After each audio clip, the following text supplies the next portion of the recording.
Hey everybody! I have some great stories for you today, so sit back, relax, and let's get into it.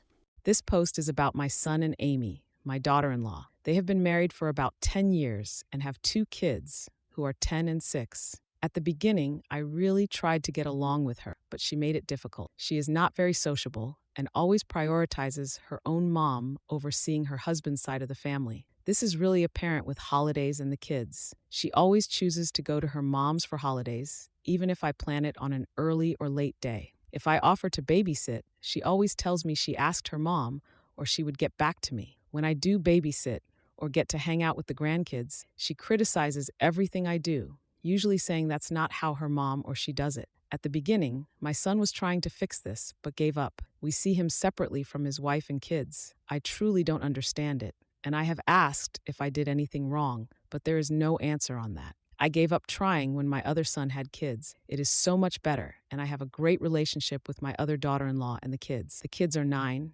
Ava, my step-granddaughter, and 4 grandson. I gave Ava a family necklace that was my mother's. She loves it and has been wearing it everywhere according to my son. That also includes school, which started this issue. Now for an update. My daughter-in-law called me up and asked why Ava got a family necklace, but her daughter, 10, didn't get one. I told her I just wanted to give it to Ava. She got angry and told me I was playing favorites and that her daughter is older, so she should have gotten the necklace. I told her that yes, I am playing favorites, and it is due to her. I pointed out that I do not know her daughter because of her, that her kids will not be getting any of my family stuff because of her. This was a huge argument, and she called me a jerk and wanted me to give her kid a necklace. I am doubting myself on this. Well, let's be honest here. You've made it clear that you're playing favorites. And that's a pretty big deal. You can't just blame your DL for the lack of relationship with your granddaughter. Relationships are a two-way street, and it seems like you've given up on trying to build one with her. Giving a family heirloom to one grandchild while excluding the other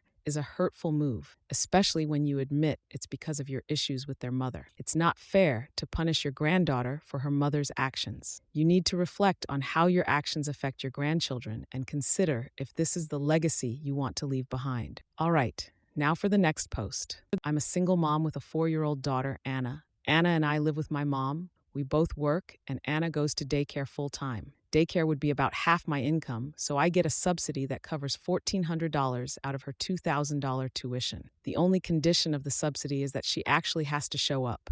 If she misses too many days, I lose the subsidy. I go to work at 7:30, and daycare opens at 8, so my mom would be the one to take Anna to daycare. Anna's main teacher is a 20 to 21-year-old girl. When I've talked to her, she's always been very animated and energetic. She's great with the kids. Anna always comes home saying this teacher brought stickers, she brought juice, she brought bubbles, she did face painting, etc., and always has fun crafts that she did with her teacher. This teacher is her favorite person in the world right now, and Anna often runs away from my mom to jump on this teacher in the mornings and hides when my mom picks her up because she doesn't want to leave this teacher. My mom started to get jealous that Anna likes the teacher better than her, so she started keeping her home from daycare on her days off when she only has 1 to 2 easy clients. She cleans houses. I found out Anna missed 5 days over the past 3 weeks. I asked my mom about it, and she told me she wanted Anna to spend more time with family instead of with teachers. I told my mom Anna needs to be in daycare unless she's sick or I would lose the subsidy. She was arguing that if Anna needs to be in daycare, she should be in one with more family values and not some rich white girl trying to save the poor kids. The teacher is a girl from a well-off family marrying into a well-off family, and the daycare isn't in the most well-off neighborhood. She has bins full of clothes for the kids, gave everyone a water bottle with their name on it, has a much nicer classroom than the other teachers, and drives a car worth more than my mom and I combined could make in a year. She's setting up a field trip to the local airport so her fiancé can talk to the kids about flying planes and so they can look at his jet. I told her I wouldn't. This is the best daycare that takes this subsidy, and I won't be moving her just because she's jealous. She was still insisting on Anna either being with family or being in a more family-based daycare, so I got her a babysitter. I drop her off to my neighbor at 7:30 when I leave for work, and she drops Anna off at 8:15 on her way to take her kids to school. She only charges me $10 a day. I don't love the breakfasts that she gives Anna, but I know she's going to daycare, and I won't lose the subsidy. Now my mom is pissed that I'm keeping Anna away from her. Am I the jerk for sending Anna to a babysitter in the mornings because my mom wasn't taking Anna to daycare? Your mom's jealousy is clouding her judgment, and it's affecting your daughter's routine and your financial stability. It's not about family values. It's about ensuring Anna gets the care and education she needs while you maintain the subsidy. Your mom's actions are selfish and short-sighted, risking your financial support because of her insecurities. The teacher's background and generosity shouldn't matter. What matters is Anna's happiness and development. You did the right thing by finding a babysitter to ensure Anna attends daycare consistently. Your mom needs to understand that her actions have consequences, and it's not about keeping Anna away from her. It's about doing what's best for your daughter and your situation. Stand firm in your decision. Okay, now for the next post. I'm male 16, currently in family therapy with my dad, his wife, my sister 14, and step-siblings 10, 9, and 7. This blended family thing is pretty new still, with my dad being remarried for 2 years. My mom died, so I only have one home. And I'll be honest, I was never excited or really into the whole blended family thing, but I know that's not my decision. All 3 of my step-siblings have food allergies. 2 have bad ones, so the way we eat changed a lot. This included places we eat at that were a part of traditions. For most of my life, we'd eat at this local noodle bar in town for the end of the school year. And whenever we had a school thing, play, graduation, report card, etc.,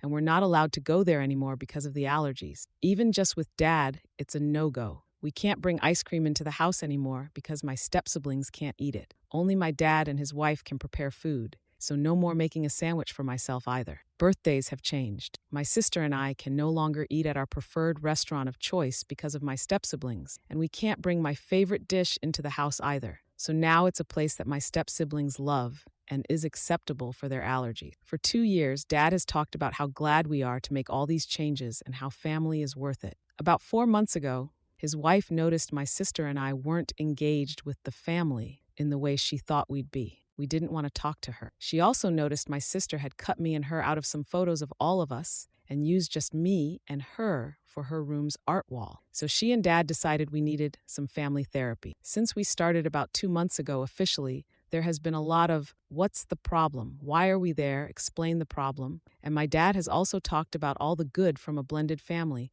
and changes were mentioned, and he talks about how happy we all are to make them. Well, last week I got so sick of it, and the therapist asked me if I was truly okay with them, and I went off. I said, no, I'm not. That I hate the changes, that it's unfair, that I never said I wanted my step-siblings to celebrate my birthday more than I wanted my favorite foods, that these things were decided for me. I said I never would have made that decision because celebrating with them isn't important to me. I'd rather have a good time with the people I love and enjoy food that I love instead, and that I hate not being able to make a sandwich or buy snacks after school. I basically went off for the whole session between a rant and answering questions the therapist put to me. My dad is so mad at me for doing it, and his wife was really upset because her kids heard it. But she was also upset because she accepted on some level I didn't want this ever. She's also kind of mad that I took up a whole session with my rant. Am I the jerk?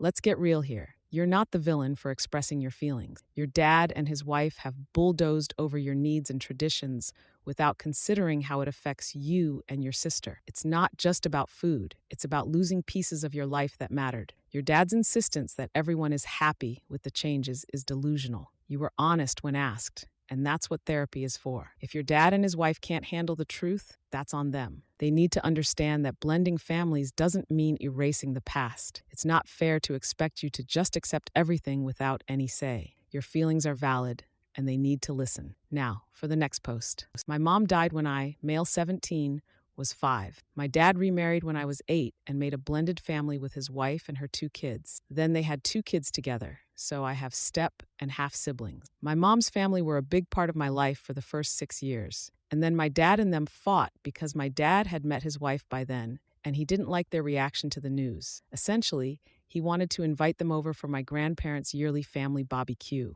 and my grandparents didn't want to include them. They told him they couldn't accept my mom's replacement. He got mad at them for feeling that's what he was doing, and he told them they could forget about seeing either of us again. He tried to keep me from them, but they filed for grandparents' rights, and Dad's lawyer said they'd win.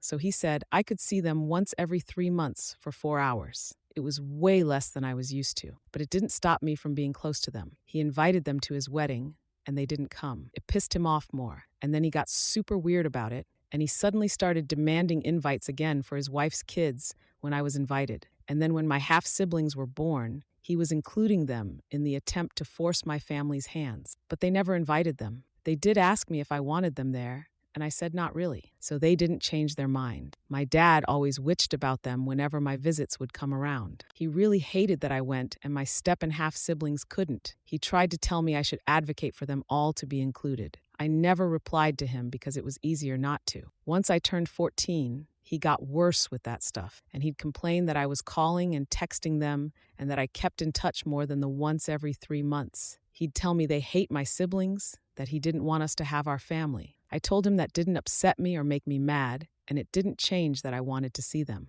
The day I went back to school, senior year, my dad told me since I was graduating in May and I'd be 18, he needed to make it clear that I will need to choose, because I can't keep spending time with people who refuse to include most of my family. And he told me I'll have to choose my family or them. I told him the them were my family, and I'd choose them. He didn't expect the answer. He got pissed and told me I should always choose siblings over extended family. Then he acted like I hadn't given my answer because he told me when he and his wife throw me the graduation party that I won't be allowed to invite my mom's side. I told him he didn't need to throw me one because they would, and I'd made it clear my choice will be them. Dad told me that isn't how it works. I told him it is because he gave the ultimatum, and he needs to live with the consequences. He accused me of twisting his words and disrespecting him by throwing that in his face. Am I the jerk? Your dad's ultimatum was manipulative and unfair. He put you in a position where you had to choose between two parts of your family, which is a decision no one should have to make. It's clear that your mom's family has been a consistent and supportive presence in your life, and your dad's attempts to force a relationship between them and his new family were misguided. He should have respected your relationship with your mom's family instead of trying to control it. You were honest about your feelings, and he needs to accept that. It's not disrespectful to stand by your choice when he was the one who forced it. He needs to understand that family dynamics are complex and can't be dictated by ultimatums. All right, now for the next post. My mom died when I, male 16, was 5. I remember her, just not amazingly well. When I was 7, my dad started dating again and met Mara. At first, I was upset about Mara and my dad dating and didn't want to meet her and gave her a hard time. I told her I didn't want her replacing my mom. She gave me space to let out all my feelings at her, and then she reassured me she was not here to take mom's place. She told me she really liked my dad and wanted to really like me too, but she didn't have to be my mom for us to like each other. At first, I wasn't sure if I believed her, but she won me over and we got along really well. She even lived with us for a year. But when I was 10, Dad broke up with Mara and said she wasn't trying hard enough to fill the role of mom for me, and I needed a mom. I told him I didn't want another mom, and I loved Mara, that she was the best. Mara was blindsided by it because things had been so good, and I don't think my dad had said it would be a deal breaker. Within a few months, he met his wife, Stacy. Stacy was a single mom with a 2-year-old daughter. I was 11 by then. Stacy was very on board to be my new mom, and I was not. I said it so many times, I didn't want a new mom. I wouldn't call someone else mom. I missed Mara and wouldn't give Stacy a chance if she tried to take over mom's place. I was ignored, and Dad and Stacy got married when I was 12. After my 16th birthday, which was June, my dad kind of realized I was serious about not wanting a mom and not giving Stacy a chance to be my mom. She has tried so hard too. She has tried to make me love her and her daughter, but I'm not here to get a new mom. I'm not open to it. Something Dad now knows. It's caused a lot of strain with him and Stacy because Stacy found out I had messaged Mara recently and apologized for Dad and thanked her for being awesome and saying I miss her. Stacy said she can't even get me to say I like her. I told her it's because I don't, that I don't like people who don't listen or who think they can make me do things like let them be my new mom. Stacy said she was promised a family for her daughter, not this. Dad pulled me aside a few nights ago and told me he now realizes I was serious about the things I said, and he realizes I loved Mara, but that he really wanted the best for me, and someone who wouldn't even try to be my mom, wasn't it? He told me Stacy would be such a good second mom to me, and I could have a sister if I give this a chance. He said his marriage could end if we can't pull together as a family. I told him he made a dumb decision and I wouldn't fix it for him. I said it was fine if Mara just wasn't the one for him or if their relationship changed. But I loved her because she wasn't my mom. She was someone I could trust and love as Mara, and that my dislike of Stacy wasn't changing, and neither was my unwillingness to get a new mom. Dad told me I don't get to speak to him like that I was out of line. Am I the jerk? Your dad's actions were selfish and dismissive of your feelings. He prioritized his desire for a traditional family over your emotional needs. Mara respected your boundaries and built a genuine relationship with you, which your dad ended without considering your bond with her. Stacy's attempts to force a mother-son relationship were misguided. You were clear from the start about your boundaries, and it's unfair for your dad to expect you to fix the situation he created. His ultimatum about his marriage is manipulative. You have every right to express your feelings, even if they're harsh. Your dad needs to understand that relationships can't be forced, and you deserve to be heard and respected. Now for the next post. I'm a 35-year-old guy, and I've always been close with my older sister Emily, 38F, and her daughter Lily, 22F. Emily had Lily when she was young, 16, and since she was a single mom for most of it, I've always tried to help out where I could. Over the years, I've paid for Lily's summer camps, her college applications, and even her first car. I did this because I love them both and always wanted to support them. A year ago, Lily got engaged to her long-term boyfriend. When they announced the engagement at a family dinner, I said I'd be happy to help with wedding expenses. I never said I'd pay for everything, but apparently, my offer was interpreted as me footing the bill for the whole wedding. It became clear when Lily and Emily started planning a big, extravagant affair. Destination wedding, 200 plus guests, you name it. I sat them down and said I'd contribute $15,000, which I thought was a pretty generous amount. But they both seemed really upset. Lily said I promised to pay for the wedding, and Emily backed her up, saying I always supported them, and this was the least I could do. Apparently, they were expecting I'd cover a $50,000 wedding. I told them that wasn't happening. $15,000 was all I could give. Now here's where things get worse. Lily and Emily stopped including me in the wedding planning entirely. I didn't hear much from them for a while, and it turns out they booked everything for the wedding thinking I'd eventually cave and cover it. Now they're in over their heads, and the wedding is just 3 months away. Emily called me, crying, saying they were going to lose deposits and that I ruined the wedding by not coming through. Lily isn't speaking to me. Here's the kicker. Emily and Lily are now saying I'm being manipulative, offering to help, and then taking it away at the last second, making them look bad in front of the groom's family. They claim they never would have planned something so extravagant if I hadn't promised to cover it all. But I never said that. I said I'd help. I feel like I've done more than enough over the years. But now I'm being treated like the villain for not paying for this giant wedding. Am I the jerk? Wow. Talk about entitlement. You've been more than generous over the years, and offering $15,000 for a wedding is a huge contribution. It's not your fault they misinterpreted your offer. They should have clarified before planning such an extravagant event. It's not your responsibility to bail them out of their poor financial decisions. Emily and Lily are acting like spoiled children, expecting you to cover their lavish dreams without even consulting you. It's manipulative of them to guilt trip you and blame you for their own mistakes. You've done more than enough, and it's time they learn to stand on their own 2 feet. Don't let them make you feel guilty for setting reasonable boundaries.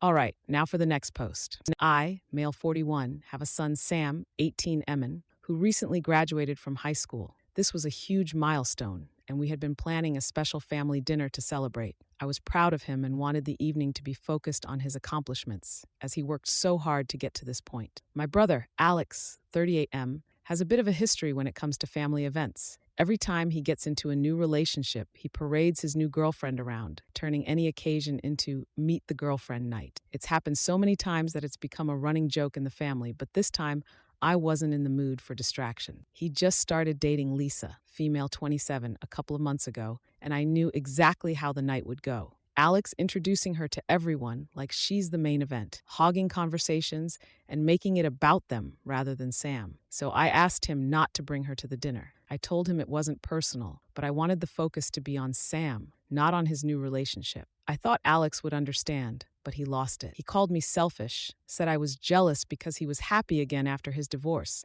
and accused me of deliberately excluding him. My parents, always the peacemakers, got involved and started pressuring me to let it go. They said Alex deserved to be happy and that Lisa should be welcomed with open arms, especially since Alex hasn't been in a serious relationship since his divorce. They made me feel like I was ruining family harmony, but I stood my ground. I wanted this night to be special for Sam, not another spectacle about Alex's latest girlfriend. In the end, Alex refused to come without her, so I didn't invite him at all. Now, my parents are furious, saying I'm alienating my own brother over something petty, and Alex is spreading the word that I'm punishing him for being in love. Sam had a great night, but I can't shake the feeling that I've caused unnecessary drama. Some family members agree with me, but others say I could have just let him bring her to avoid conflict. I'm stuck wondering, was I wrong for drawing this line? Or is Alex the one who's making everything about himself yet again? You know, it's a tough situation, but let's be real here. You wanted one night to celebrate your son's achievements without the usual circus your brother brings. It's not about jealousy or punishing Alex. It's about giving Sam the spotlight he deserves.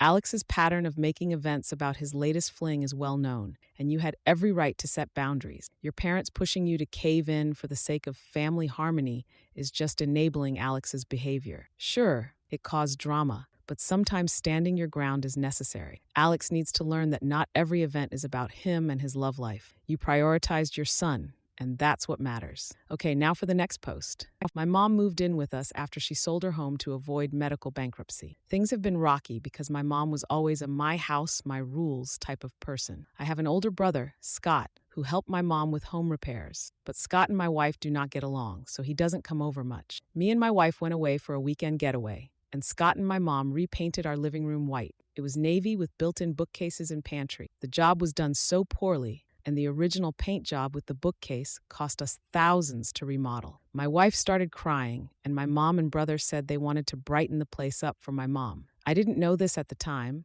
but my wife called my sister-in-law, my wife's brother's wife, who is a lawyer, and the contractor who originally did the work on our living room remodel. My wife is getting ready to press suit against my mother and Scott, and has already handed my mom a legal eviction notice. It's deserved, and I back it 100% because this paint job was done so poorly and without the homeowner's permission. My mom is saying with an eviction for property damage, she will not be able to find a place, and my wife needs to stop. My wife has installed cameras in the home and is getting the court orders in place for my mom and brother. My wife's family is paying for this, and at this point, I'm afraid to say anything because I feel like if I protest too much, the big divorce will come. And with my wife's sister-in-law, as a lawyer, I don't want to mess with the situation because it's a mess. My brother told me my mom has rights, and I said I guess it's time for my mom to lawyer up on her dime because I'm not touching this, and it's my wife's lawyers pushing things through. I did sign off on the lawsuit and possible criminal charges coming. My mom said she would contest the eviction, and I need to man up and make my wife do the right thing and drop the eviction and lawsuit. Wow. This is a mess. First off, your mom and brother had no right to repaint your living room without permission. That's a huge overstep, especially given the cost and effort of the original remodel. But suing your own family and evicting your mom? That's extreme. I get that your wife is upset, but this feels like a nuclear option. You seem more worried about your marriage than the family fallout, which is understandable, but also a bit cowardly. You need to step up and mediate this, not just hide behind your wife's decisions. Your mom's actions were wrong, but she's also in a vulnerable position. Find a way to resolve this without burning bridges. Let me know what you all thought in the comment section. Now let's get into our next post.